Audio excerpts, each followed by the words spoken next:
Well, hello there, and welcome to World of Tanks first, but War Thunder later. I'm Corny Swiss, and today I'm driving around the E3 in the World of Tanks portion of this video.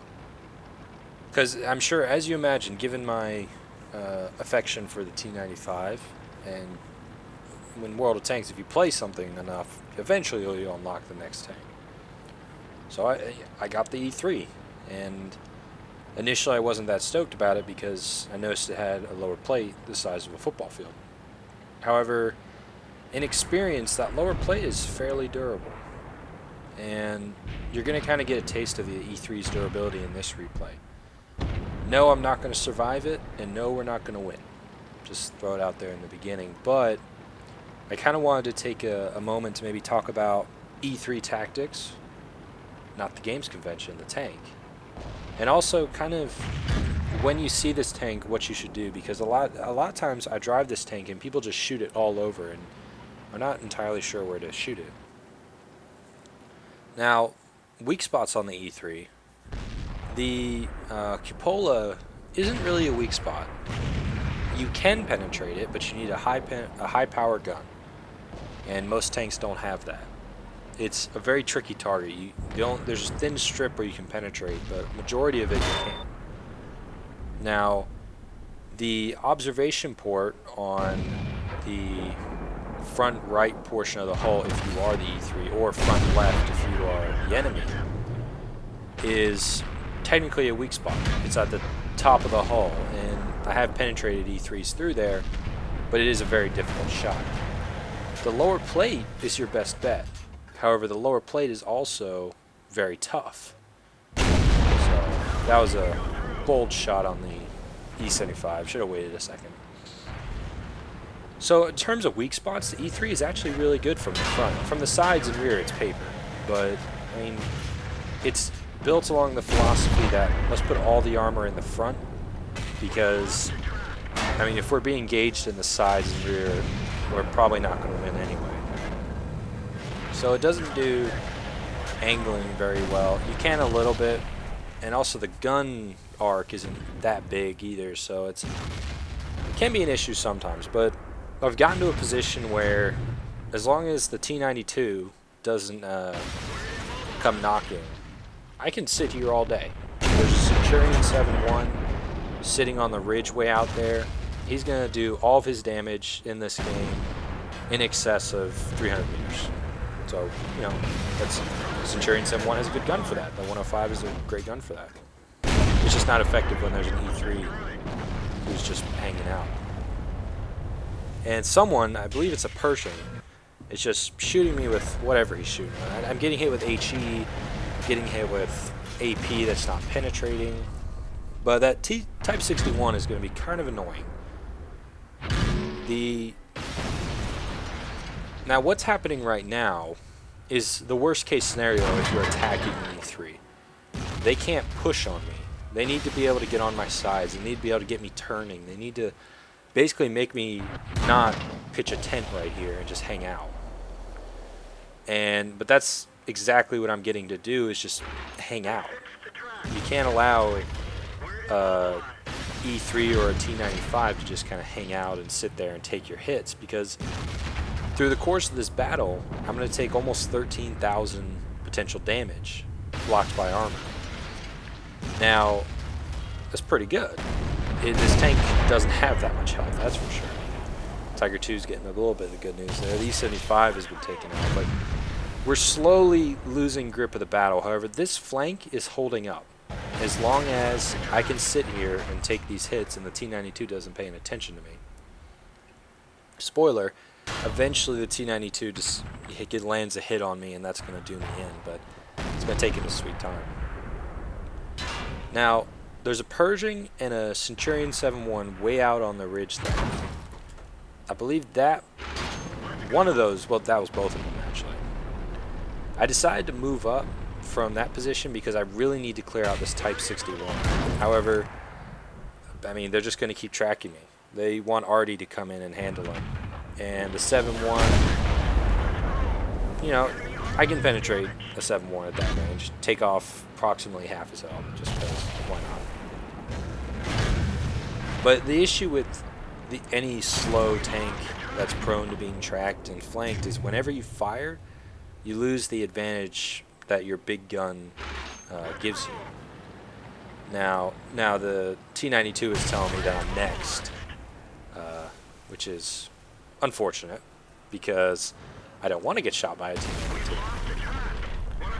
But we're going to make it as hard as possible. We're going to take as much damage as we can. The other flank is doing okay, but we're slowly losing control of my flank support, which is critical in the E3 because I can't, when I get flanked, I lose. Give a helping to the Tiger II there. But this Type 61 is really kind of a thorn in my side. I really want to just go over and deal with him. Because if I can deal with him, it frees so much maneuvering room for me. I can potentially get into arty cover if I can get rid of him, get rid of the medium to my front, and keep those guys at long range. I could just back up endlessly. And that's probably what I should have done. But don't have quite the gun depression to get down there. Right here, what they should have done is just, I fired, I'm tracked, keep me tracked, just come up around and flank me all day long. I back up a little bit, he's able to drop out before I get my gun loaded. But at this point, I'm just waiting for the T-92 to reload and zero in because not a whole lot I can do. This Pershing had, I think, the right idea. He's at full health because he's just been bouncing shots off me all day long. And he's going to start making a hero run, but he's going to make the first mistake a lot of people make is you stop in front of a large caliber gun. Now right here, the Type 61 sees the opportunity, comes up, everyone's coming at me. I'm trying to take the Type 61 with me, but Artie's going to punch my ticket, which sucks. Thanks, Artie. But it was fun, and it really highlights sort of the E3's way of being effective in the sense that you keep everyone to your front and you just bounce their shots all day long. But let's move on to the War Thunder replay. So I'm going to apologize in advance for the quality of this replay. The game is good.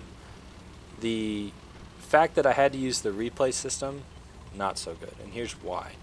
A lot of times when I'm playing, when I'm waiting in queue or whatever, I'll turn on a video to watch, I'll turn on some music to play and listen to in the queue, and sometimes I forget to turn it off before I go into battle and start recording.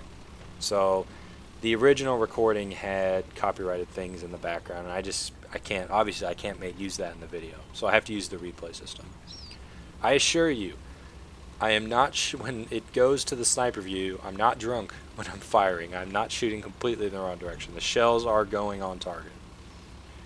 But this is a realistic battle on Carpathians. I'm driving the Aufklärung Panzer thing, the command version. There's an enemy tank up there. He's actually in the middle of the screen, even though it looks like I'm shooting off to the left. The nice thing that I like about this tank, one, it's kind of, it's overpowered. It really is, but it's interesting because you can't move it up any. Because if you move it up, it starts running into T-50s. Well, this thing really, really will struggle with T-50s.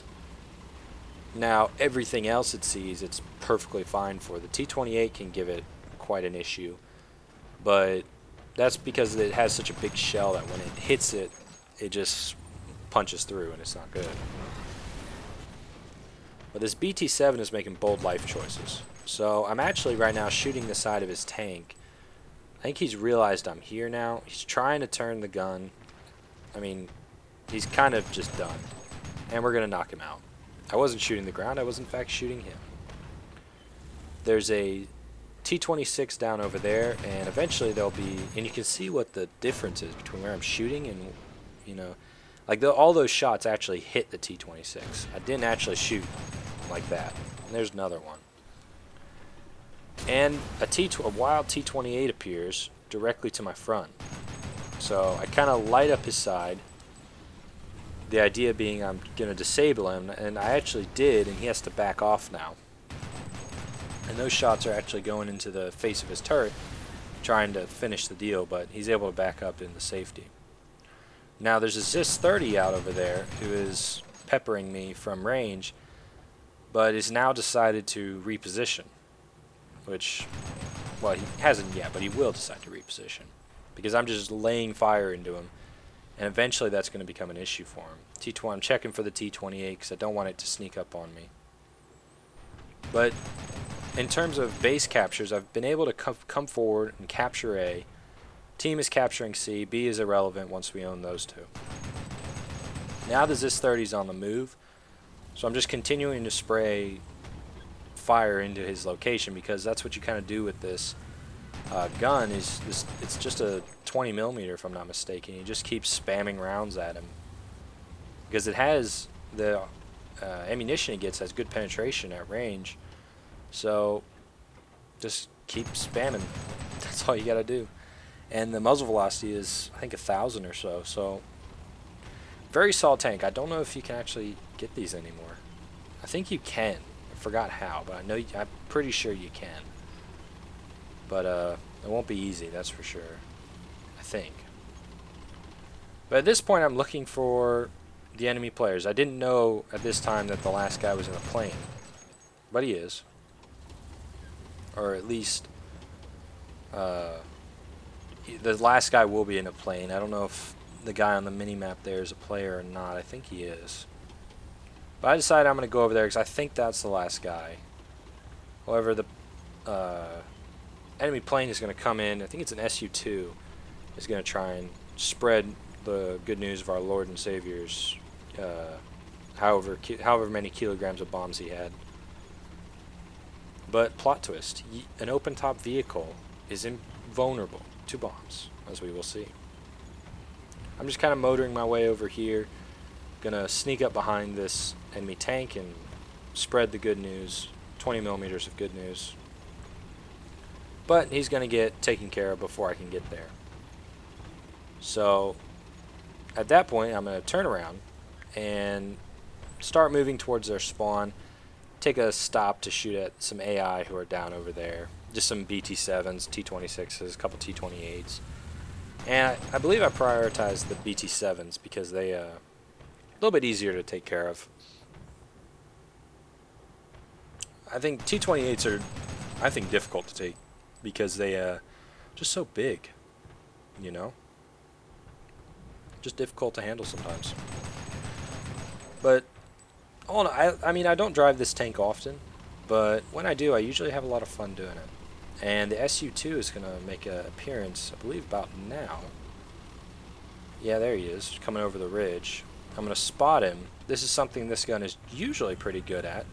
I am actually shooting at him, not down to the right of him.